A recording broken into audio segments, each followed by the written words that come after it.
Fellas, we're back. The NRW KayFabeyBaby NRW Ring Generals Podcast. I'm Kuya P, and I'm joined by the NRW Trios champions, my champions. I got my man, Sean Mongold. How are you, sir? Hey, doing good. Ready for some gold around my waist. Yes, sirs. All right. And of course, another brother who is ready to wear that gold belt, my man, Webster Style. How are you, sir? I'm good. I'm good. Bang, bang, scissor gang. Actually, it was like this now. All right, gentlemen, it's great to see y'all, man. As always, talking some wrestling, one of our favorite things to watch on TV, makes us smile, makes us happy. I don't know, that's what makes me smile and makes me happy, man. Just when we're having crazy wild days, which some days can be, it's always good to watch some wrestling.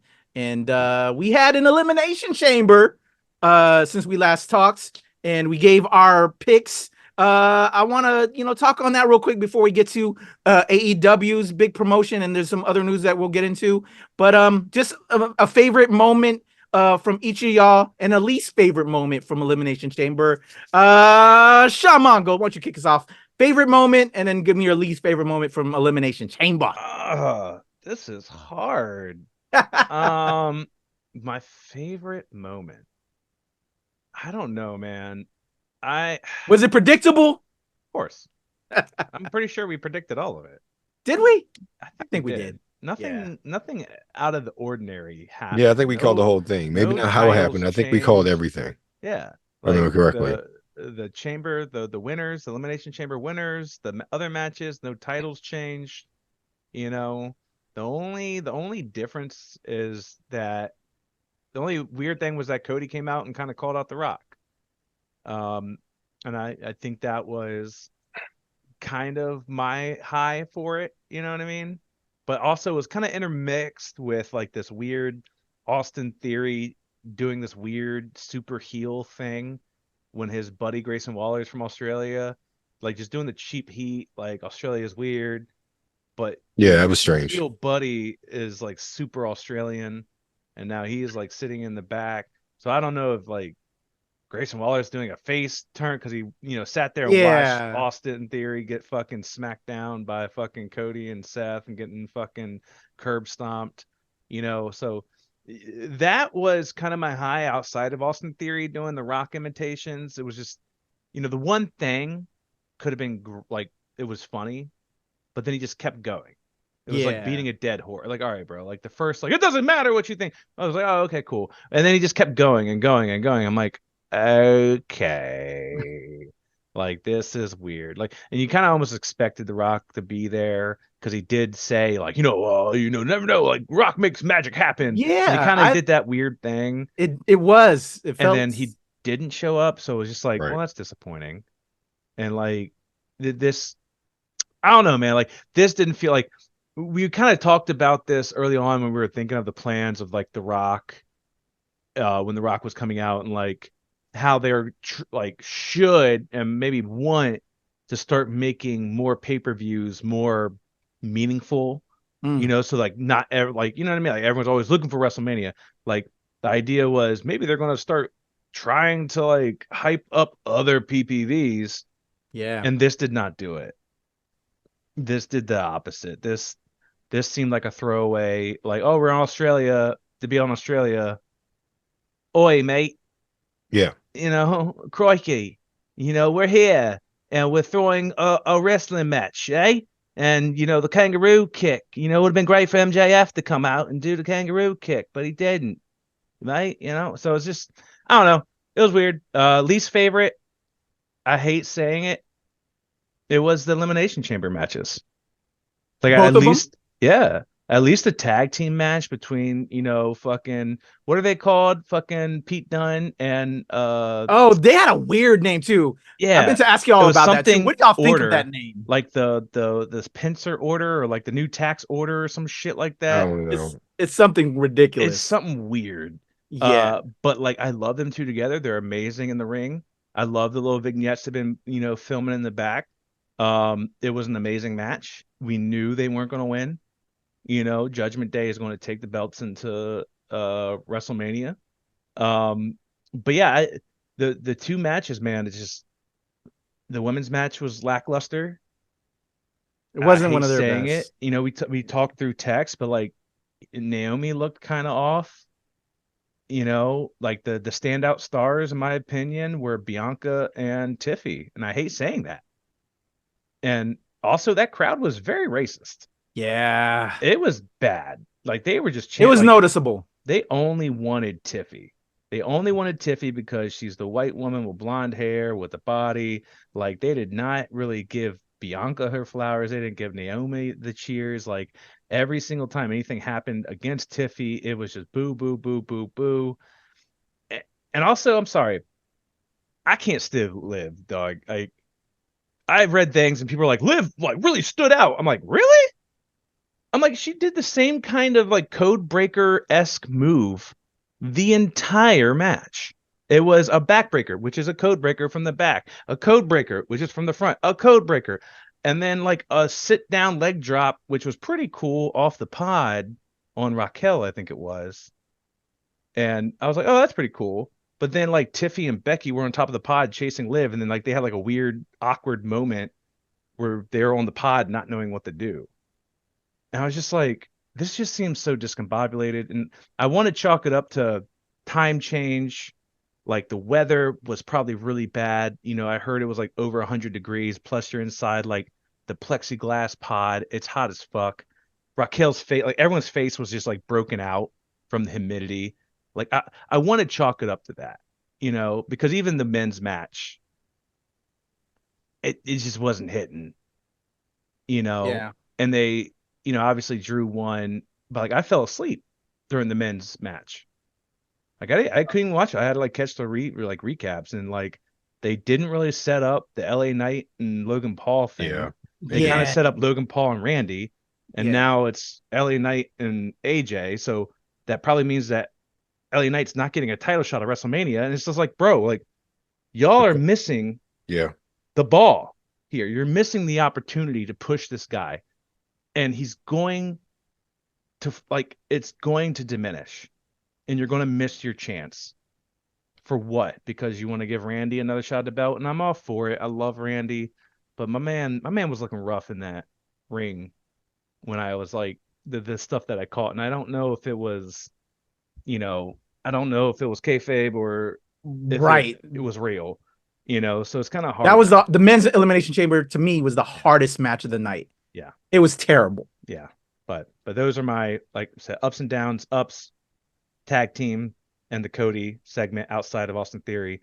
Downs were the other matches, the elimination chamber matches. It was just rough. Okay. All right. Webster Style, how about you? Highest point of the I'm gonna echo Sean in some respects with the high. The tag match was probably my high of the whole event.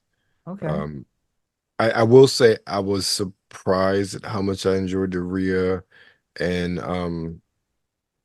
Nia Jax. I forgot that. Yeah, I forgot that. To me is the high point, but I'll speak my point in a second. I can't believe y'all didn't say to me that good it was. Best performance of Nia in a very long time. I look. I don't know if it's how they used her. I don't know if it's just the reputation she got because of people getting hurt. I always liked Nia Jax. I just felt like she got stale. So it was nice seeing a good match with her. Now, whether or not that's necessarily because of her, that's debatable, but I'm glad that there is like a good match with her. And also, I would think one of the things that they haven't really done, and again, some of it's the roster and how they build people up, people being a threat to Rhea. Yeah. And I think they did a good job illustrating Nia as a threat to Rhea, and then Rhea vanquishing her and making her look even better. Agreed. As far as low spots, I'll say I agree with you with Sean with the men's elimination. I was more upset with two things in men's elimination. While again, I've said before, I do like how they have been telling storylines that are important that do not involve a title. And I totally understand where the AJ LA Knight storyline has come from. They've done that very well. They're missing the boat on putting a title on him. They're so missing the boat. This is not going to last forever. So that's one. And then two, that ending sequence in the Elimination Chamber. I thought the Randy RKO on Logan Paul is Logan, right? Logan was great. But him decking Randy with Knuckles and Drew getting the win, I was so pissed off at that. Pissed off because I felt like it diminished Drew's win. And that's what I was pissed off more so anything. Like, really, that just diminished his win. He didn't really get it on his own. And especially with that sort of, like, Drew's a heel, but he's not a heel. No. Character. So I want to rebut this. I think that was great. Okay. Because he's been doing bitch wins of his last couple matches. Yeah. So I mean, this really shows the change in character for Drew, in my opinion. Because Drew used to be that very much like, I want to win my way in the right way without any like interference and things like that. Like, he's a true warrior. Like, this flip for Drew has been like, fuck it, I'll take any win I can get by any means necessary. Understood. Like, this really shows like him, like, if there was a thought of, is he heel, is he not, like, that right there was the true, like, oh, he's heel, he doesn't care, like, he wants his win that bad, like, he's reached his breaking point. He hated being a babyface, he hated getting, stepped over. He's making it. Like, and it kind of continued on Raw, where he came out and cut the promo, still talking shit about CM Punk, talking shit about Seth, making the comment about, don't worry about the bloodline. Like, you don't need, like, this is about us. Like, the world title is like much bigger, and he just doesn't care. And like, obviously, I'm pretty sure we know what that's building to. Right. Seth is so focused on the bloodline, he's going to slip up and Drew's probably going to win the fucking title. But yeah, that kind of was curious to what you're saying. Like, so there's still, like, obviously in some people's mind, like yours, like, he's not really a heel yet.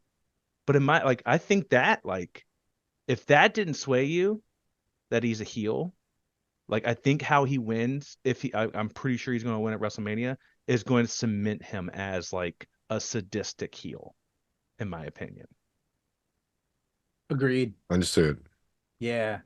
I found that interesting because I've been noticing the heel moves, Sean, on point, and with you Webster Style saying you did that shows that he's really playing that line. I think it's great, and it's kind of showing through us as an audience. For me, high point, Rhea and Nia. Again, I think they both brought it, and in order for them to brought it, Nia had to deliver, and just to me one of the better matches Nia has had in a while. And like you said with Styles, she's gone stale a little bit, but I think they both performed. And I gotta thank her for the moveset she did on Rhea to let us see that sweet Buddy Onion. Bro, I know y'all saw the memes, bro. I was enjoying every moment of that. Bruh. Salute to you, Buddy Murphy. Mommy. Perfect.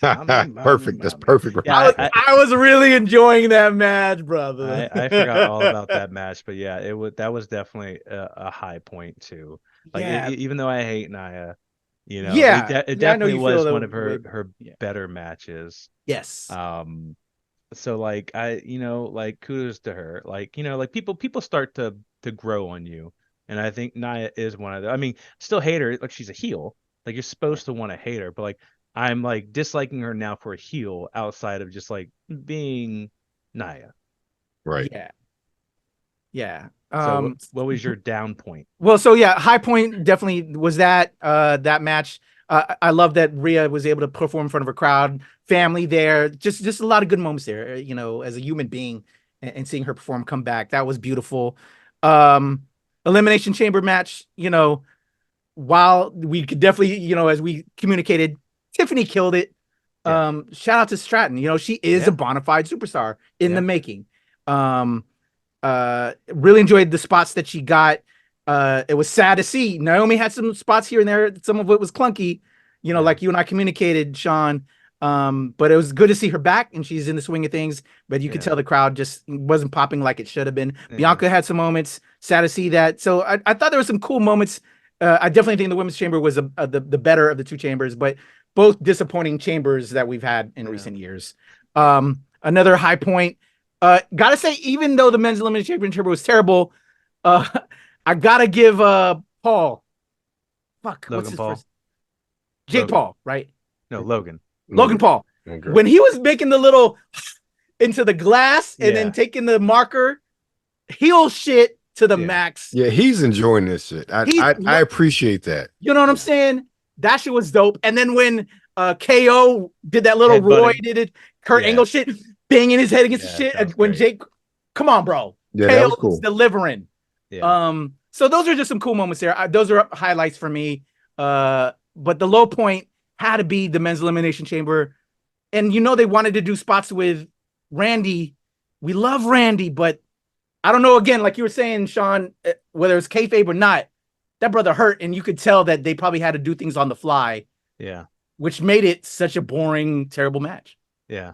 So that was the lowest point for me. The others, and just even the other matches were kind of forgettable. The DIY or that was forgettable. The Judgment Day against the ridiculous name, even though I like Dunn and Bates. Tyler Bate. Yeah. I can't. Strong young boy. It was just blah. So that's my feelings. The low points. And what really pissed me off is like we started the women's elimination chamber with Naomi and Becky. Like I expected so much from that. Yeah. And even from Becky, like both of them were like Becky won, and it was just kind of lackluster, man. I don't know. Like you said, Tiffany really stood out. Bianca stood out. Like, I'm still, like I said, I'm glad that Tiffany stood out. Like she's an amazing performer, right? I still don't like how they're just like having her like slap all the black women during Black History Month. I'm like, bro, Right. who agreed decided this right now? Because what? Like pulling Bianca's hair on Black History, bro, come on, what is happening here? But yeah, no, I like, man, I was so disheartened, man. I wanted a slobber knocker, and like I said, there could have been a bunch of variables because we saw Naomi at the Royal Rumble, and she was amazing. Yeah, amazing. So the fact, like this performance, like to that, like I just have to think that like something just wasn't clicking. It was, a mixture of like the humidity, the time change, whatever responsibilities they had to have. That shit just kind of, it kind of blew me. Yeah. But then like I'm assuming now that Bianca is going to have they had Liv of all fucking people eliminate Bianca, and that really pissed me off. Bro, that fucking I totally see your points about Liv. It's like we don't have Alexa Bliss anymore, so we're gonna kind of do what we did with Alexa with Liv. Yeah. I'm not as upset as I do when I am with Alexa. So I see your point there, but at the same time, I haven't minded it as much as I did when they were doing it with Alexa. Yeah, I do mind it. It's the same 3 movesets. You can't wrestle. You're right. And I'm bored of it. I'm tired of it. I'm tired of like them putting, the cutesy, whimsical girl with the blonde hair, and she can do 3 good moves, and that's about it. And like get ragdolled around and sell. And then that's it. And people are just like, yeah, this is great. I'm like, well, Bianca's out there fucking doing backflips, kip ups, fucking running the ropes, fucking power bombing motherfuckers, KOD, which is an amazing signature, which is not just a code breaker, of all fucking things. Like it's physical prowess and physical talent. And same with Tiffy, like the fucking perfect moonsault. Yeah. Like that looks different than everyone else's moonsault. Like the acrobatics that she has, like even though she's, a cheerleader, so she's just kind of incorporating it into her, move sets, like doing like all the fucking cartwheels. Well, she was a gymnast. I think she was I thought she was a cheerleader. She's a gymnast. I want to say she was a gymnast. Oh, okay. Yeah. Well, yeah, and like, but you get the same move set. You know what I mean? And like just being able to incorporate that is very, it's very good. Storytelling wise, and like just for like the visual pleasure of like watching like in-ring shit, like I kind of like the flippy shit over the big meaty men slapping meat thing. Like those are fun in small doses, but Yeah. right when you get to like the incessant meaty men slapping meat, and you're constantly doing it, or that's your only thing that you do, then I'm bored. Like the Eddie Kingston, like, which we'll talk about later. Yeah. But like I get bored of that if it's I'm the with only you. thing you do. But yeah, that actually reminded me. So what do you think of how Raquel performed during the event, and just any possible future Raquel push? No. There's just too many other stronger women, man. It's not just that. It's just she's so bland. Agreed. She doesn't have a character. Yeah. She does the back pose thing, which is okay. Yeah. Like, sure. But like, Exactly. it's just like there's not a dominating presence from her. And, I think you got to make her heel, like really go do something to give her something. How many heels can you have on the women's division? You know what I mean? Like, yeah. Because right now there's not that many baby faces. Right. Not. And, you have Bianca, you have Becky, you have Liv, which Liv might be turning a little bit as of Raw, getting a little flustered with Becky, so there might be a Liv turn here. And maybe that's what Liv needs too. But like, yeah, Raquel, like if Raquel became like the true heel, but like it again, you kind of have that in Rhea. Rhea's kind of like the tall powerhouse heel. If you had Raquel's also kind of a tall powerhouse. So to have them both heel would be kind of weird. But yeah, I need Raquel to get a character. Yeah. Thank you. You took the words out my mouth. Yeah, like I need her to get a character and not just be like this. I don't know. She's trying to act like a muscle mommy, but we already have that. Yeah. And we don't need another.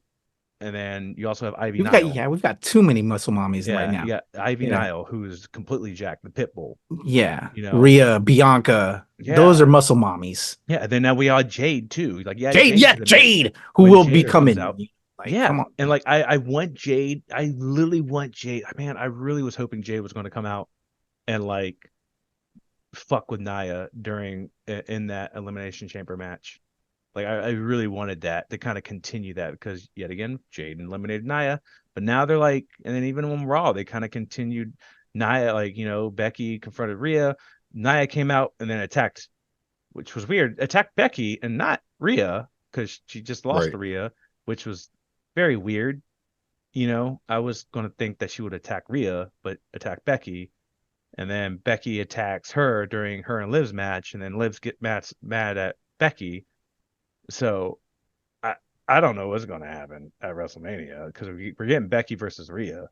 Like at least with the men's joint with the with Logan Paul, like you might be able to get a fatal 4-way there, which would be fun. But who knows? That would be fun for the US belt. Yeah. Yeah, that Logan would be... Paul, AJ, Randy, and KO. At WrestleMania, you can get them all on the card. Oh, not LA Knight in there? Didn't I say LA Knight? Did I not say it? No, you said Randy, KO, AJ, Logan. Fuck yeah. Yes. All right, maybe not KO, but LA Knight. KO has gotten his multiple chances. So I think that would be a good way to get it, and then you could get Sami Zayn in there with Gunther probably, because they've been kind of going back and forth. But I honestly think Miss Senor Money in the Bank going to cash in at WrestleMania. I'm curious when we're going to finally see that cash in, y'all. All right, let's move on to Revolution. But before we get to Revolution, we had some title changes with some departed WWE superstars. Webster style. Let's talk real quick. Nick Nemeth and Mustafa Ali. What happened with them? Yeah, I can't be happy enough, especially those two guys. Well, Mustafa beat Chris Sabin at No Surrender to win the TNA X Division Championship, and Nick Nemeth beat was it Finley? Was it Dave Finley? Yeah, for the New Japan. Was it Open Heavyweight? Yes, like New Japan Strong Open Weight Championship. Right. Good seeing those boys get some shine. Yeah, leaving, and still being able to prosper, after, just where we saw them just not going anywhere, Yeah. at WWE. So yeah, the fact they're that both Mustafa great is selling talent. out shows is it tells you, man, like they so dropped the ball. Yeah. Yeah, they just gave him weird characters, man. And he tried to do his best. But So I hopefully, think especially in that era, once Vince made up his mind about you, his mind was made up. yeah. So hopefully this will be a start, a rebirth for them all, and and see where they go from here in different ways. I still want to know what's going on with Cardona, man. Cardona is apparently, and he said, making more money than he ever did now as the indie god. Yeah. But I'd like to see him on AEW. I ain't gonna lie, or just see what's happening with him, man. Because he's such an indie god right now, we're not seeing him on the the bigger shows. So yeah, he just had a death match with EC3 on NRW Power. Like it's about early this month. That's when it aired. So it was the 6th of February. I think is when it switched over to the CW app. It was enjoyable. I don't know. NWA's production has gotten a bit weird for me, so I'm not as invested like I used to be, but I still keep up. But yeah, and I know his wife is, lobbying him to come back. Yeah. Hey, well, we just got Shawn Spears come back in NXT. I was about to ask Shawn that. Spears. I was about to ask how y'all felt. Nobody saw that coming. You heard nothing about it. Right when I saw that silhouette, I was like, yo, that's fucking Ty Dillinger. Right. I was just like, and then the chair came out. I was like, oh shit, he's being the chairman. I was like, that's definitely Shawn Spears. Yeah. And then it showed it. I was just like, and now he's it's really weird. Everyone who's went from AEW to WWE have kept their name that they had in AEW. Well, except Brian Pillman. Well, yeah. You're right. But Jade Lexus Cargill kept King. the same. Yeah, Lexus King. But Jade Cargill, Cody Rhodes, fucking Shawn Spears, but they made a storyline out of it. They were doing the Pillman to, so they acknowledge that he's Pillman, but he's creating a name for himself. Like, so I'm they dropping the Pillman name. Yeah. Fuck my daddy. You put it in the storyline. So I think it's cool, man. As long as all the organizations stay strong, so wrestlers can find other homes, rebirth, find themselves again. It needs to be, as wrestling fans, we need that. There just can't be one dominant organization. We know, right? They really dropped the ball with not getting Christian Cage to go against Brian Pillman Jr. with the fucking, your daddy's dead. Yes. How do you feel? I can be your daddy now. They missed the ball with that because obviously his dad is such a prominent figure. Whereas, fucking Nick Wayne. I mean, Jungle Boy's dad was prominent too. He was an actor, not wrestling. Yeah, not wrestling. And then, of course, Nick Wayne, his dad was a wrestler, but not really well known. So I think they really they dropped the ball with that one. I think that would have been fucking great. But yeah, maybe eventually we'll get to it if the patriarchy survives. All right, well, that's a perfect segue, y'all. Let's head over to Revolution. Let's talk these matches. We got 9 matches that I'm showing right now. Yeah. So let's run through them with our predictions. Sure. Webster style. I'm gonna start with you, man. And I'm gonna give you the All-Star Scramble match. With the winner receiving a future AEW World Championship match. I'm talking Chris Jericho versus Wardlow versus Powerhouse Hobbs versus Lance Archer versus Hook versus Brian Cage versus Magnus versus Dante Martin. Meaty men in this match. Yeah. Tell me who you got, and then I'm going to throw it over to Sean with his prediction. So who do you have? Who's Magnus? That I don't know. Let me open this up. But that's who is listed here. I only want one Magnus. He's a luchador. Oh, that's why I don't know. Okay. I know one Magnus, and he's in WWE right now. So yeah. I'm going with either Hobbs or Wardlow. And why? Why? I don't think Hobbs hasn't gotten an opportunity yet. And I think that I don't think it would be the perfect time for him to beat Samoa Joe if Samoa Joe wins. And this is predicated thinking Joe's gonna win. I think that that could be a good feud for him, and also a good chance to really build his character and his stature in the company a bit more, because I think even a loss for him could be a good momentum booster. And also, Joe is just good on the mic, and he's good infused with people, and he's good at putting people over by tearing them apart on the mic, in my opinion. So I think Hobbs would do well in that situation. If it's Joe. If it's Swerve, I don't even know. Not Jericho. That's all I gotta say. Okay. Yeah. Sean, who you got in the All-Star Scramble match? So What do you think? By the way, this was supposed to be a meat match. Yeah. And then I forgot who got injured. Yeah, somebody got hurt. Someone got injured. So a lot of going around in AEW. Yeah, buddy. But yeah, so this match just got kind of like thrown together last minute. Yeah, I definitely do not want to see Chris Jericho. I definitely don't see Hook. I really want to see Hook kind of do like I think Hook would be the wild card winner, no, to be honest. Absolutely not. But I want Hobbs. I personally want Hobbs. But I think Hook because already what they had were trying to do a while back, that he could be a wild card. I don't think so either of that, unfortunately. I think it's going to be Wardlow. I'll give my reasonings, but Hook, just had his match with Samoa Joe. Right. It was kind of like a bullshit match. That's why I think he'd be a wild card, because they did that. Yeah, I don't think so. I really want to see them put Hook with RVD. Like the Sting Darby thing, really put him against that, and then kind of have it, because Taz and RVD have a history. Like it be like since RVD they're getting rid of the Darby new Sting mentor thing, then shift it. Exactly. And you kind of be like RVD, be like, man, like the FTW belt really doesn't mean anything. You need a true belt, and have him get like a match against Orange Cassidy, get him the TNT belt or get him the international belt, and be like, see, that's a true belt. And then start conflict with Taz. And then it starts a story of like Taz being like, yo, son, like, what's going on? He's like, well, you got me a real belt, like not this fake shit, Dad. Like I think that would be I like that. phenomenal. Like I think that would really give Hook a character and kind of put him under RVD. And RVD is kind of the same way, like the smoker, toker, kind of like the jumpy boy, high flying. You know what I mean? Like I think that meshes really well. I think they did tag at one point, which was really cool. But like I really want to see that like mentorship. But anyway, I think it's going to be Wardlow. They're pushing United Kingdom or Undisputed Kingdom, United Kingdom, the UK.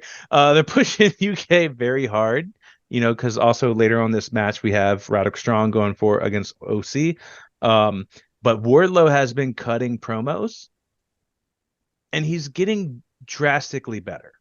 Like he's getting in ring, he's getting more confident. He's been more confident. He also has a mouthpiece in Adam Cole while he's injured. And he has the faction behind him. Hobbs is what you call it, Callis family, but I don't see a lot coming out of the Callis family, especially with another match that's coming up on Revolution, which makes zero sense, which we'll talk about later. So I really think it's going to be Wardlow. I would love to see Wardlow versus Samoa Joe. However, I do not want to see Samoa Joe walk out of Revolution with the belt. Samoa Joe is great on the mic. I agree with you, but I'm kind of getting tired of the same promo structure from Joe. It's the past month it's been the the button down shirt kind of opened up with the blazer, and it's just like, my name's Samoa Joe and I'm gonna kick both your asses, I don't care who it is, blah, blah, blah, blah. I'm just gonna kick your ass and kick your ass some more. And I'm just like,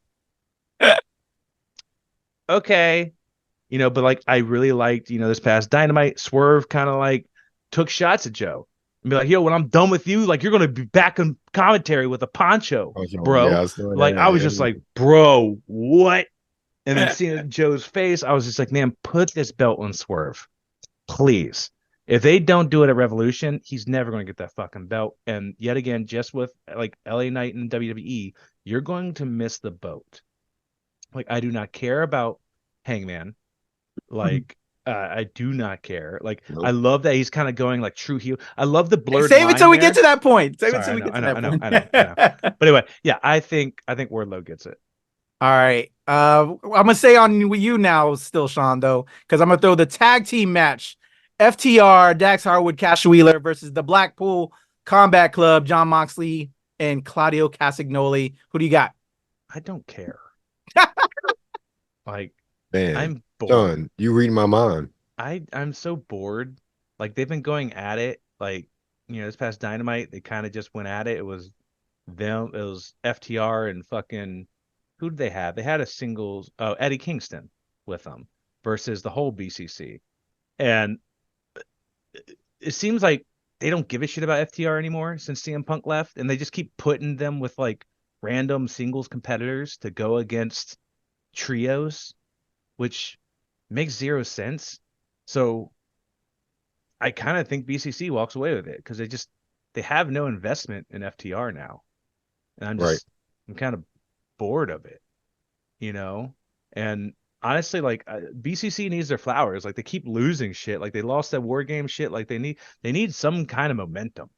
Okay. Because like in my opinion, like they're that weird middle line of like they're not really heel. They just like to beat ass. Yeah. And it might make them look mean and bad, but like they're not truly heels. They want to fight. They want the gold. They just like to fight. And all right. Yeah, I don't know. But yeah, I don't. So, not fully invested, but I do see BCC walking away with it. BCC, how about you, Webster Style? Who do you got? FTR, BCC. I echo all of Sean's sentiments. Okay. Every single one of them. We'll leave it alone there because we don't want to tell Death Knell if we're bored with it. And I'm with you. Like, yeah, I'm like, blah. We've been seeing that. So let's head over to the AEW TNT Championship singles match. I'm talking to you, Webster Style. You're going to give me this one. Current champion, the leader of the patriarchy, Christian Cage with Killswitch, Mother Wayne, and the prodigy Nick Wayne versus Daniel Garcia. Who do you got? And then we'll throw it over to Sean with his prediction. I see Christian keeping it. Retaining. Yeah. Okay. Yeah, I think that's, we've talked about their storylines and character development. I think that this is one of the best things they've done, especially with regards to Christian and his character, and he's doing some of the best work he's done in years. And I think it'd be foolhardy to take the belt off of him and put it on Daniel Garcia. I'm with it. I think the same. How about you, Sean? Are you feeling the same? I am feeling the same. But I am getting a little tired of the patriarchy. Because there's not really like the only big,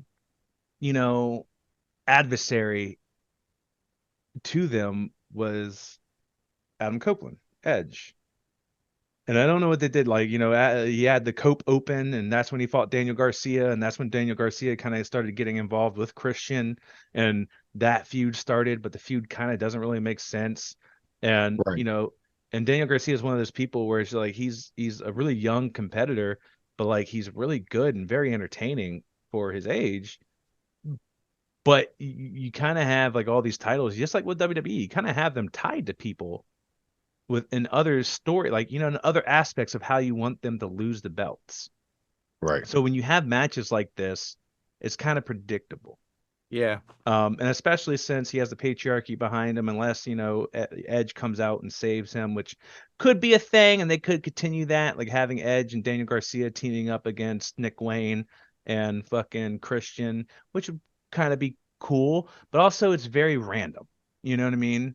Like they have to make it feel like there's substance behind it. But yeah, I just, Christian's gonna win it all day. I don't know who takes it off of Christian. I really don't. Okay. I have no idea if they even know yet. Yeah, I agree. I just know that one comment that Christian made where he was like, "Do you know this address?" And it was really where Daniel Garcia had one of his relatives buried, was hardcore evil villain shit. Yeah. And he's loving that. Like he's loving killing the hardcore villain heel shit, man. He's really good at it. Yeah. I will give it to him. I just, like I said, I want to see the direction. Yeah. Like we have so many factions in AEW. Why aren't they going against a faction? And then also they kind of, Darby was kind of in it in the very beginning because he was friends with Nick Wayne, and then Sting's retirement started happening, and then Darby's been nowhere to be seen. Yeah. So like I feel like they don't know what they're doing in regards to that. Obviously, I think after honestly, Sting retires. well, I'll save these comments when we get to that. Yeah, sure. All right. Okay. All right. Well, next up, I think we're on you, Sean. Singles match. Finally free from NJPW. We got Will Ospreay versus Konosuke Takashita. Who do you got? Takeshita. Hey, yeah.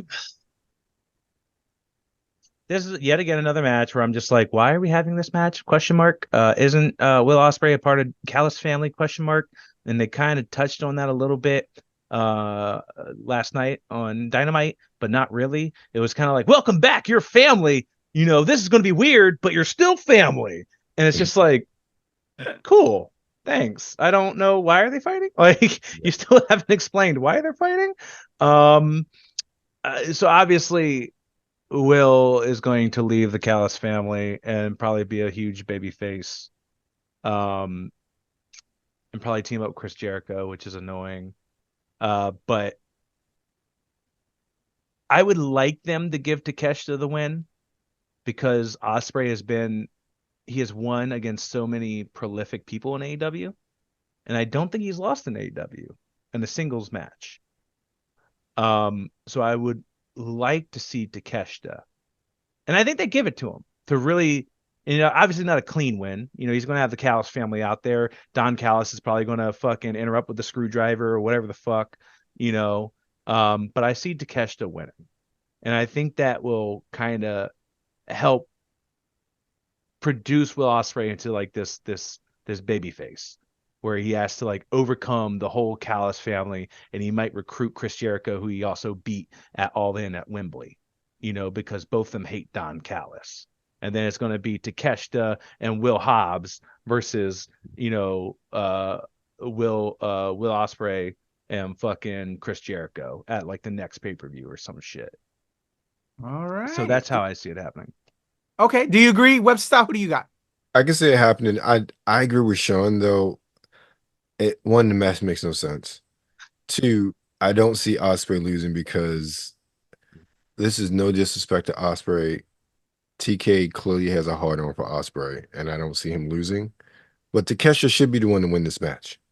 Yeah, that's who should win, and I agree with Sean wholeheartedly on this one. It builds a story, but I don't see Ospreay losing.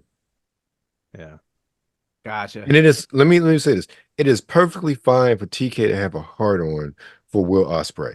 I get it, but the whole thing makes no sense. Yeah. I'll just leave it at that. The mixture of him having that hard on for Will Ospreay, and also having this whole like this huge sentiment that like our ratings and rankings and like win-loss records matter.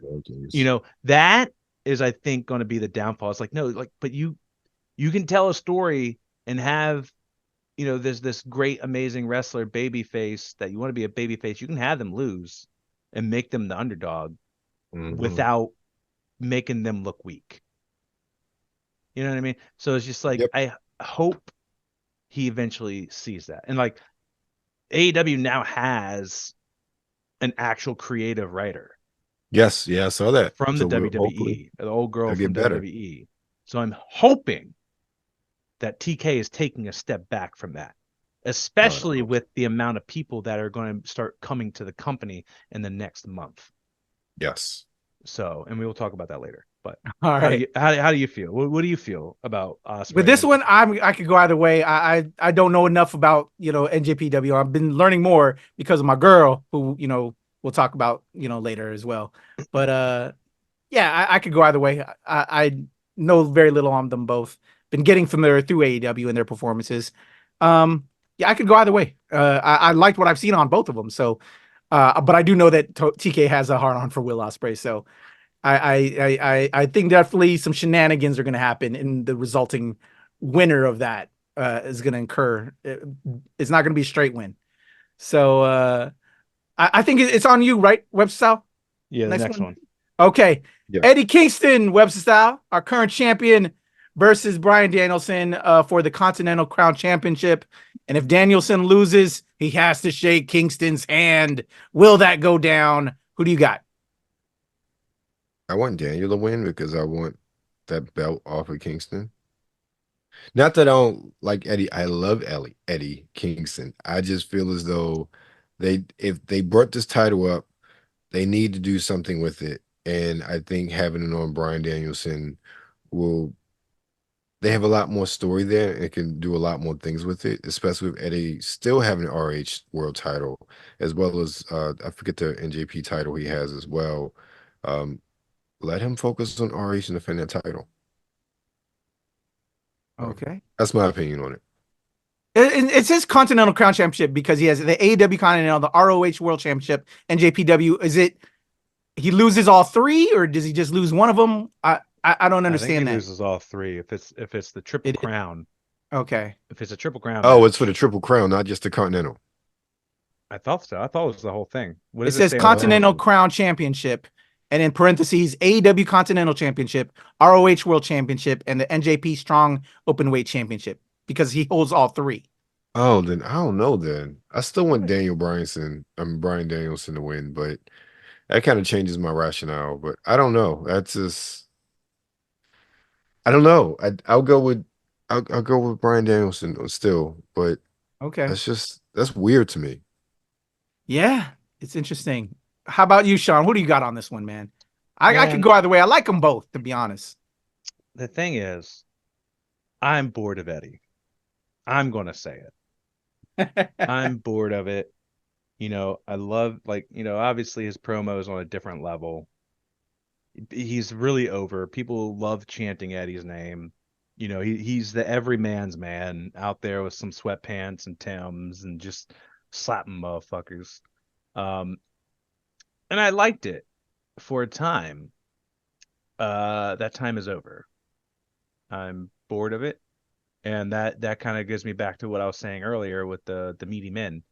And with what we're talking about, the Elimination Chamber, like I am entertained by athletic ability. The big meaty men slapping meat is entertaining every once in a while. But if it is every single one of your matches, I'm bored. I'm bored. Like you do a great job of selling and doing all that, but like you're only chopping. And it gets boring. And I think it's more entertaining live, obviously, because you can feel it. Feel and hear the chops. I think it's very different when you're live watching a show, but like watching it on TV, it's kind of dull. So I really want Danielson to win. But I think they're so high up on Eddie. I don't think they're going to let Eddie lose. I think Bryson's going to have to, especially if BCC beats FTR. I definitely don't see Bryan winning, and they just love shitting on BCC. So I want Bryan to win, but I think Eddie's going to be the winner. Just how they're going to book it. Gotcha. Yeah. I don't know. All right, so I'm not going to give it my. Both your points are very valid on that one, man. Sean, it's on you. AEW Women's World Championship. Timeless Toni Storm, our current champion, with Mariah May and Luther versus Deonna Purrazzo. Who you got on this one, man? I'm ready for my close-up. Yeah, I don't see Deonna getting it. Yeah. She just debuted. She's not as hot as everyone hyped her up to be. I hate saying it. It's just not clicking. No, don't hate saying it. It's true. I felt that way from the jump. I liked her in TNA. I never thought, I'm sorry to jump in, but I never felt like Deonna was that star. She's a great worker. She's a great for TNA women's title holder for what that was. Jumping to AEW, she was not that star. No. Point blank. And I hate to say it, and I agree with you. I never understood why it was so hyped to the standpoint that it was. It was a great signing. Yeah. It bolsters their women's division. She's a great worker. She's good on camera. Is she the star? No. And like, yeah, I don't see them giving it to her, obviously. So I see Tony still walking with the belt. But yeah, man, I'm very kind of lackluster. And I enjoy the story a little bit with them being friends, and like I love that they're using that, because that's what AEW needs to do. They need to use the relationships that the people have before AEW, because wrestling is kind of a tight niche group. So a lot of these people have history together. Use it. So I do like that aspect, and like, Tony getting the knife through the chicken tattoo and things like that. Like, that's great. Like, even though I still don't get the gimmick. I don't care for the gimmick because I'm not like, I never watched like the old black and white shit, the Marilyn Monroe shit. But I do respect the dedication to the fucking character and Tony, and I love like the imagination and the ingenuity of how to continue making and being in character and making it entertaining in different ways outside of doing the same thing every week. Because it was starting to get there with the stupid silent movies. And I was like, if they just keep on doing this, I'm gonna get real fucking bored real quick. But they changed it up, so I'm really glad they did. But yeah, Tony all day. Yeah. And then web style, like you said, I think Tony all day for you as well. Yeah, I love across the board, man. Yeah, really. And there's one thing I'll say, and I love the fact that we can sit here and we talk about our different opinions and respect each other with that. I love Tony Stick. I'm a fan of old movies. That is all me. So the old Sunset Boulevard, old Hollywood thing, and I love it, and also it's different. Mm-hmm. It's not the same old, and I really love Tony's commitment to the character, and I'm glad that she found this to get herself over. Yeah. Because I think that is something that, and I'll give it to her, especially because we have an understanding how things will work creatively in the background. I'll give it all to her as far as like the idea and even coming with it. And, obviously production has something to do with that as well. But the fact that she's gotten this over and it's such a unique concept, I really think for her to lose it, it needs to be big. Like, you really need to cash out the bank big for this. In my opinion, and while I love the history with Deanna, I love the fact that, again, like Sean said, we are playing this up with all of these individuals because there's such a shared history amongst everyone else. Deanna wasn't the one.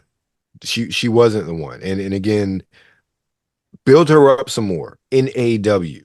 Yeah. Maybe she'll be the one later on. Because I don't think that Deanna can't not be AEW Women's Champion. I just think she's too new.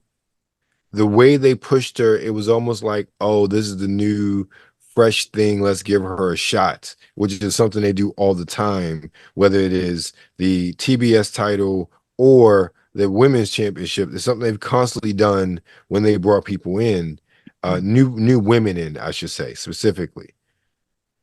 Build her up, let her become a name in AEW, and then maybe we revisit this later on.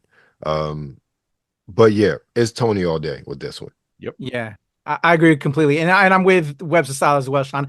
Maybe because Eldon and I are the two old heads here, but the way I felt about Tony when she first came out, when she was with WWE, it was the same blonde-haired rocker. Yes. She was with the Outcast. I couldn't stand it. I'm like, I was the only thing.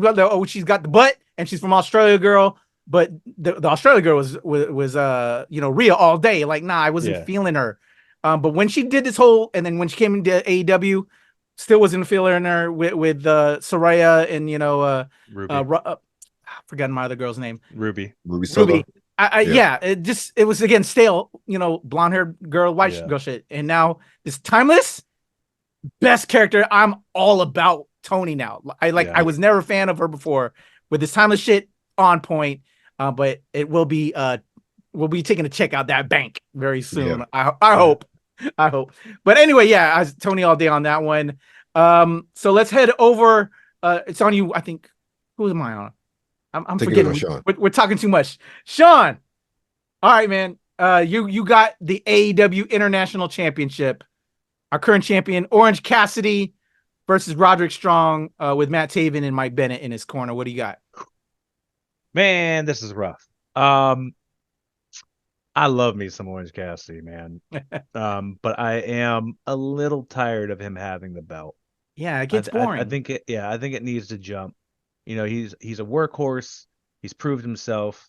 He does the open challenge thing. I love it. You know, my only fear is having all the belts on heels. You know, Tony is a heel. Julia Hart's a heel. Fucking Christian's a heel. Joe's kind of a heel, I guess. And then to take this belt off of OC, and then I mean, I guess Eddie's not a heel, so you still have Eddie. But like, if you take it off of Orange and put it on fucking Roderick Strong, that's another heel. And the only true face champion you would have is Eddie, and that's if he beats Daniel Bryan Danielson, whatever the fuck his name is. But yeah, I kind of want to see it so that the Undisputed Kingdom can start to build their dream of having all the gold and being like the huge heel faction. And then when MJF come back, that's going to be like the big fucking bloodline feud that he's going to have, is taking down the entire United Kingdom. God damn it, Undisputed Kingdom. Taking down the whole Undisputed Kingdom. And then that obviously leads to him going against Adam Cole.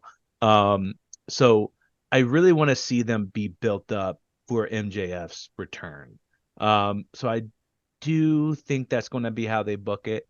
Obviously, Orange is going to look strong. They're not going to make him get pushed over. There's obviously going to be interference from dickheads.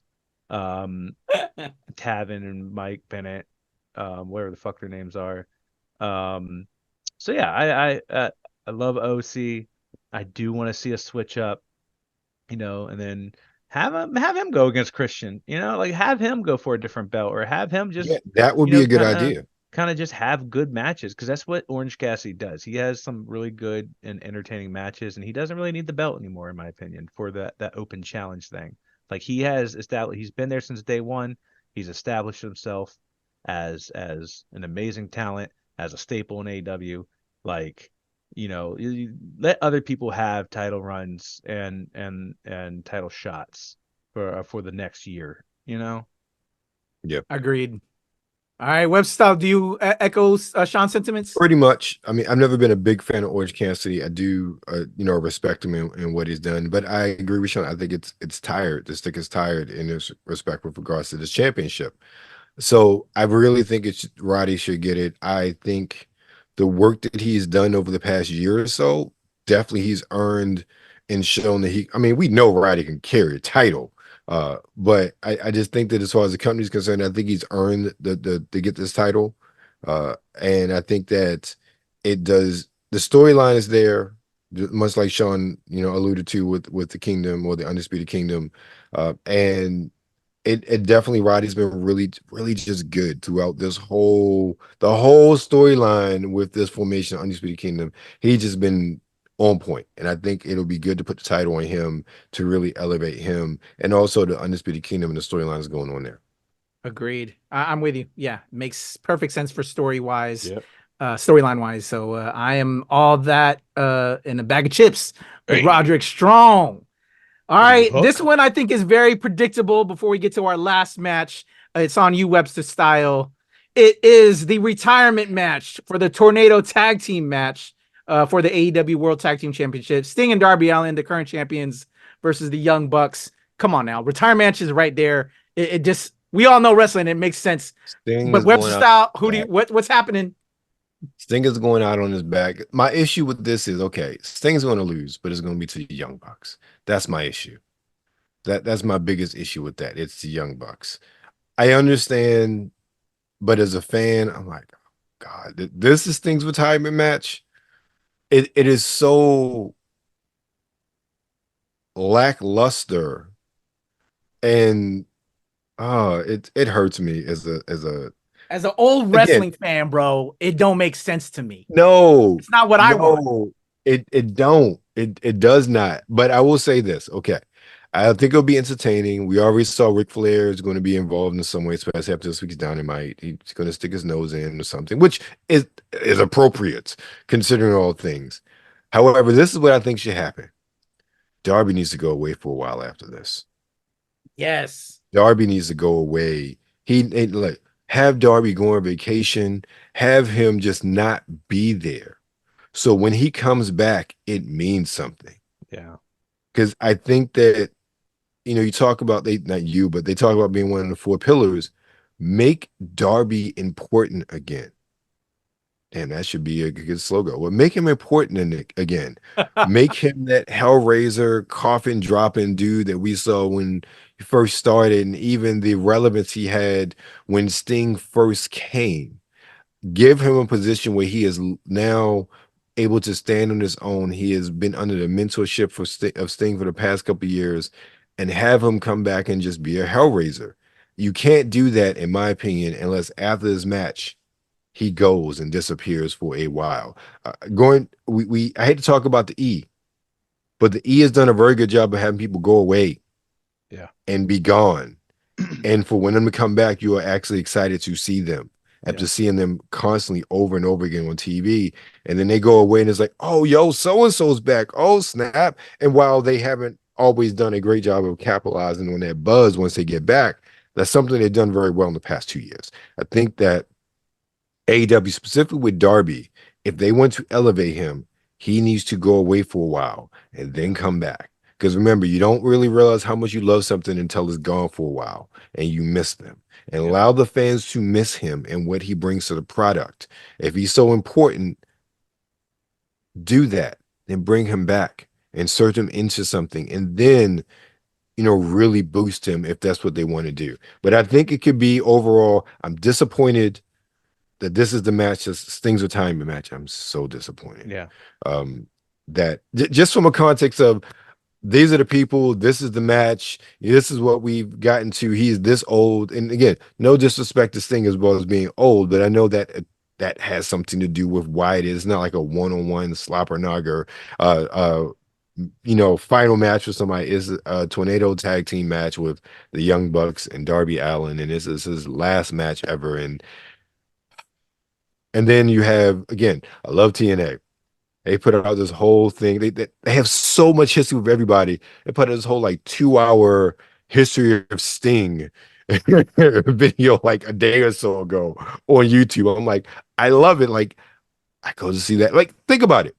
Everything for the most part this Sting is, character-wise, happened in WCW and TNA. That he is now. All of it was perfected WCW, and then you got the Joker's thing, which comes out a little bit now and again. But I was like, that was on point. I'm babbling. I'm sorry. End of the day, Sting's losing. He's going out on his back. He's putting over the Young Bucks. Again, that's the business. That's the way it should go. I'm just disappointed that this is the match. How about you, Sean? What do you think? I will throw my controller or whatever I have in my hand at that time at my TV if Nicholas and Matthew Jackson win these fucking belts. I will only ever tune in when Mercedes comes back. I will no longer support this.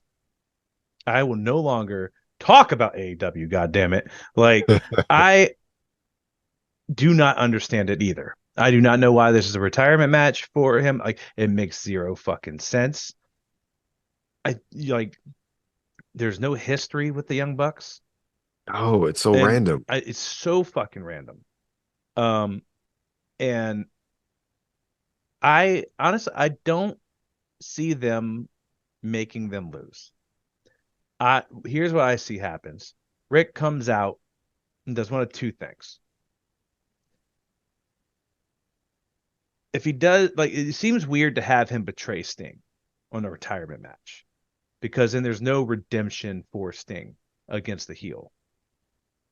And then what does Rick do after that? Like, does he team up with the Young Bucks and help them out? But then that's just weird. I see him interfering and helping Sting win. I see them really fucking over Darby, like you said, and injuring him so that he can go away and recuperate, like give him like that injury angle so he can go take his time off and spend some time away. But after he gets injured, I see Rick kind of interfering and helping Sting win so that he can retire a champion.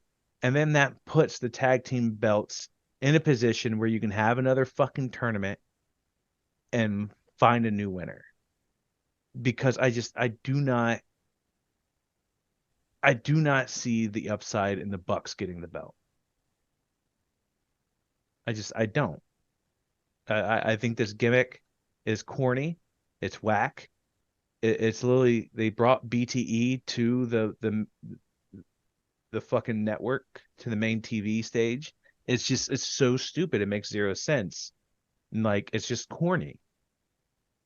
It's so fucking corny. I don't know how else to describe it. It's just corny shit. And it's not even entertaining corny shit. It's just, you guys are weird kind of shit. Yeah. You know? Yeah. So Perfect. I want and hope that's the direction they go. Rick comes out, interferes, helps Sting win, retire a champion with Darby. Darby's injured. They have to give up the belts. It gets lost into like this tournament limbo, and you find new champions to carry through with it. You know, and like, I don't even know who that is. Like, I don't even know what other strong tag teams there are outside of FTR. You know, but like I said, they've been kind of like shitting on FTR, like since CM Punk's been gone. Right. You know, but at the same time, I also don't want to see the tag belts go to FTR because they've already had the belts multiple times. Like, I want to see someone else get some shine. I want to get like a new tag team up in there. But I don't know what that looks like. Maybe it's Undisputed Kingdom. God damn it. Like, maybe it's going to be them because yet again, they're looking for all the gold. So maybe that's a way to get the belts on them without them like beating some people like YouTube, or not YouTube, like the Young Bucks. I don't know why I said YouTube. That was weird. But yeah, so I'm hoping, and I think that Sting wins his retirement match because I'm sorry, that makes sense. Like, losing your retirement match to the Young Bucks, not even like your arch rival, like, it doesn't make sense. All right, Sean. I love that idea. I would love for that to be the case. Tournament champion, a tournament to happen, and Sting to go out as a champion for all the reasons that you said, and because and how Eldon and I feel like we grew up on Sting and just the history there, and maybe Rick to help that win, but just as a longtime wrestling fan, and I think we all also feel to that I have to go with Webster style. We just know that's how wrestling writers write. You know, the people in the back. So yeah, but I would love for it to happen. But I think Sting's gonna go out on his back as they do, and it's gonna be the Bucks and make them even more heels that they are. So let's shift over to the last match of the night, because I also want to make also some other outside predictions of who may show up. So it's on you, Sean, with the final match of the night, and then we'll get Webster Styles' opinion there, and then any surprises we think is going to happen. But we have the three-way match for the AEW World Championship. We've talked about it throughout the rest of this already, but I know we all have certain picks here. I'm curious if we're all the same across the board. But who do you got? Samoa Joe, champion, Hangman Adam Page, Swerve Strickland. I think you and I are the same. We want Swerve. I want Swerve. Whose house? Swerve's house. Bro, like, it's just, he's so over, like, and he's such a heel. Like, that Dynamite, man, I don't know if y'all watched Dynamite, but like, he came out and cut that promo against Joe, and he was just like, man, I'll do anything for that title. You know, I broke into a wrestling school and I left the kid bloody and in his own pool of blood. I snuck into a man's house and threatened his infant child. I'll do whatever it takes. Like, it was just like so menacing, but like, people were so over for him, man, and like, people were still like just cheering for him and doing the like Swerve's house. And like, he is such a like sadistic heel, but people fucking love him. Like, he's so over, like, not even like a heel over. He's over like a baby face, but he is a heel. And it's just so good. And that's what I was getting at with like the blurred lines. Cause like, when he was cutting that promo, Hangman was injured, wasn't going to wrestle, and then all of a sudden he fucking takes the crutch to fucking Swerve's back, starts beating the shit out of him, and does kind of like this weird, like does like a true heel turn, in my opinion, because everyone's booing him. And he's going crazy, and he's going fucking, mad. Like, it's my chance. I deserve it, not you, blah, blah, blah. Like, and that's what I like for Hangman. Like, go be a heel. Obsessed, maybe? Huh? I said obsessed, maybe? Yeah. Like, go be that heel, man. And that would be great. And, like, go have, like, your heel shit, against other people. Like, the Young Bucks are heel now. Maybe, you guys can team back up again, do the trio thing so you're no longer in the fucking tag team fucking contention, because I'm bored of that for y'all. Maybe go back after the trios match. Maybe the Elite goes after Bang Bang Scissor Gang, because that's another thing I don't know. But anyway, back to this match. Want Swerve to win. But with the next person who's getting the number one contender spot possibly being Wardlow, I don't know how I feel about Wardlow versus Swerve. Yeah. You know what I mean? I really want to see Wardlow versus Joe in that regard. But if they don't put on a Swerve, they lose a lot of momentum. And then, he will not get another shot. It wouldn't make sense. I do see, though, possibly, Swerve obviously pinning Hangman again, not really pinning Joe, and kind of leaving that open,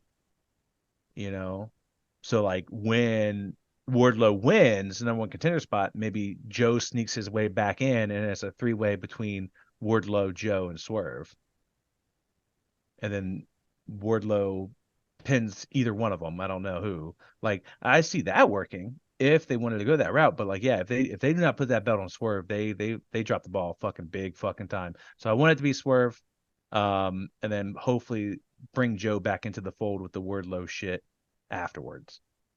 Okay. How about you, Style? I think you said it earlier. I think you said Samoa retaining.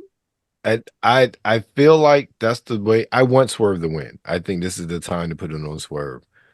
But much like Sean said, there are just, especially if Wardlow is a number one contender, is not. I'm not feeling that matchup at this point in time. But I want Swerve to win. But I don't see them taking it off of Joe. But I also don't see Swerve being out of that picture, because I feel like Hangman's going to take the pin one way or another. So then Swerve can say that you never beat me. Yeah. And still remain in the orbit of that championship, and they could continue to build that up, especially, say, for instance, there is that match with Joe and Wardlow. Then you have Swerve gets involved. Because he didn't get pinned. Right. You could do it. Yeah, that could happen too. They could go that way. But I think it's Joe, but I think we're all like, we want Swerve to win. Yeah. Swerve all day. But y'all keep saying Wardlow. I think it's about time we start changing things up. It ain't always got to be these white men running these names. I want Powerhouse Hobbs. Like, I would see a great matchup, and it's about time we uplift Powerhouse Hobbs. So I want Swerve, and then I want it to be Powerhouse Hobbs, and see these two brothers really go at it and build something there. I think definitely Paige's Hangman's taking the pin, and then Powerhouse Hobbs, Samoa Joe, Swerve. That I could see the Wardlow picture in later again. Let's get the meaty man all going on, but Swerve all day, every day. But I would like to see a Swerve Powerhouse Hobbs thing. I agree with you. I really want that too. However, Hobbs is just not getting better on the mic. That is true. He's not good on, but that's why he has the Callis family. Yeah, I know, but like he does. I mean, and Wardlow has the Undisputed Kingdom. Yeah. So it's just like both of them have like an arsenal behind them, like a posse behind them. But yeah, I don't see him getting better on the mic. And you put Hobbs against Joe, he gets eaten up. You put him against Swerve, he gets eaten up. You know what I mean? I feel like Wardlow's getting better. And I feel like he's really proving that. Hobbs got the Damian Priest going on, man. The book of Hobbs said, like, why can you not just say Book of Hobbs like a normal person? That is not hard to say. It's not hard to remember. Like, so it's kind of, it's a little weird, but yeah, I really do want to see a push for him, but I do want to see him at least start to get more comfortable on the mic before he gets that push. Because if you push him to there and then you put him against someone that's great on the mic, it can make him look real bad. I Even agree. Worse. All right, so swerve across the board, y'all. Those are our predictions. Before we close out, though, we talked a possible boss appearance, or are we? What do we think maybe happened? There's also another person that we know Tony has his eyes on that left another organization. Okada, yeah. Do we think it will make an appearance? Who? Or I'd say if anybody else? I'd say if anybody's Okada that appear at Revolution. I don't think if we aren't getting swerved, no pun intended, about Mercedes Moné, I don't think we'll see her until Boston. Honestly, that makes the most sense. So 13th. But Okada, I can see him showing up at Revolution. Yeah. And during a match, or just just being there, calling somebody out. Yeah. Do you think he shows up at the Joe match, the heavyweight, the world title match, or does he show up for Daniel Bryanson or Eddie Kingston for the Triple Crown? Yeah, that's what I'm kind of thinking in certain ways. Because obviously Okada and Daniel Bryanson have a history. So I think he shows up for that. But also I think he shows up I kind of want him to show up at the main event. But at the same time, you're already having another match that sets up the number one contender match.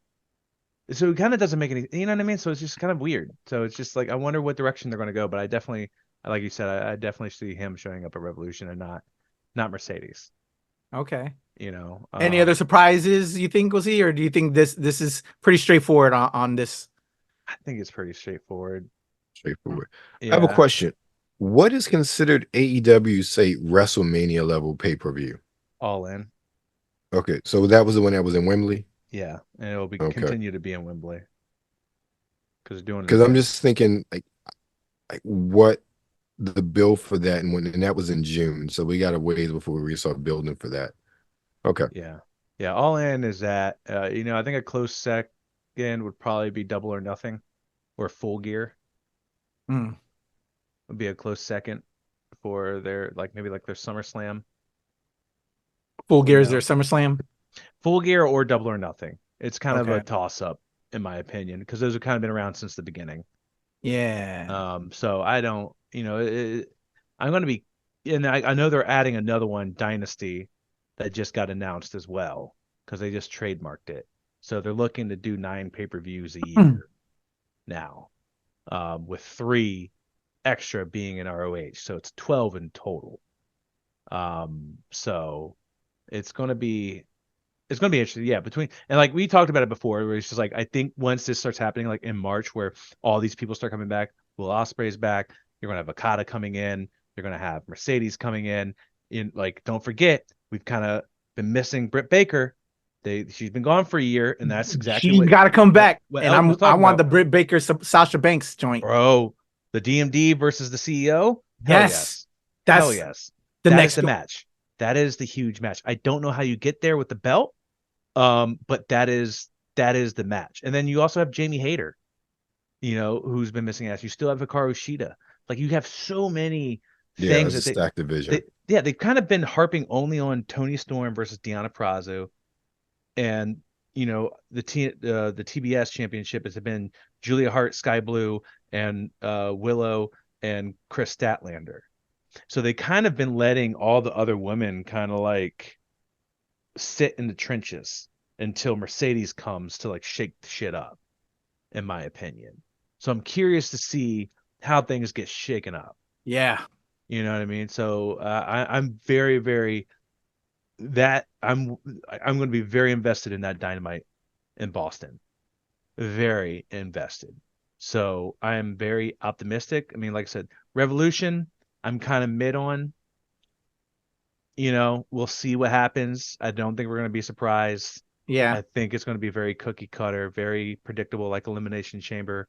I think the only surprise we're going to probably get is Okada coming out during one of those times. Yeah, and that's my big predict. Yeah, I don't think there's anyone else that's like rumored to come to AEW. So like that's what's going to be like the changing point in my opinion. Okay.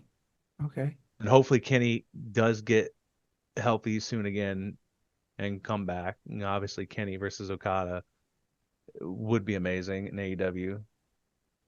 All right. Before we get up out of here, we gave all our other predictions. We also have a as of this recording, a SmackDown to occur before our recording next week, y'all. Any predictions or anything that would be a letdown between now and then that includes Revolution, SmackDown, and Raw, and everything else in between before we get there to our next recording. For me, I'll just say out the gate, if fucking Swerve doesn't win this shit, I'm gonna raise hell. It's Swerve's fucking time. That's what I want between now and next recording. I don't know what I'd be more mad at. Swerve losing or Young Bucks winning the goddamn belt. I don't know what I'd be more mad at. Like, yeah. Oh, I think isn't The Rock supposed to be at SmackDown this Friday too? I believe so. Think so. So yeah, looking forward to that. You know, some heel Rock Versace vest action. Yeah, you know, ready to be called inbred by him. You know, and a Cody crybaby. So I'm looking forward to that. You know, I really love those moments. So yeah, I need some WrestleMania build up, man. Yeah, we're getting closer. Yeah, I'm excited for that. Right around the corner. Get these storylines working because shit's not all the way there in certain respects. It still feels stuff is being thrown together personally. Yeah. You know? Yeah. Because I'm hearing Bianca versus Jade, which I want to happen, but I think it's very too soon for that shit to happen. I don't want that to happen at WrestleMania. It's also not enough build. I think Jade needs a squash opponent. I want Jay to be there, but I think she needs somebody to squash easy. Yeah, man. It can't be Bianca. It's too soon. I don't think she needs a squash. I think she needs a really good opponent. Yeah, a good opponent. And like maybe Shayna Baszler or Starks. I'm thinking Nia. Or fucking Nia. Yeah, I'll take Nia. Like with Nia's performance with Rhea, like, you know, like you need that, like you need that presence of like this person could probably legitimately beat Rhea and or Jade. Yeah, I like that. And it has that story already added to it. You know, you don't, you know, they did the squash thing at AEW where she came out and squashed everybody, and like they probably don't want to redo the same thing that AEW did, but also you don't want her to lose. So I think just Nia's already heel. Jade threw her out of Rumble. There's history. Let's go. You know, great match. You know, maybe, you know, she picks Nia up again, slams her. It's a fucking slobber knocker. Great match. Right. And just have her fucking beat Nia. Yeah.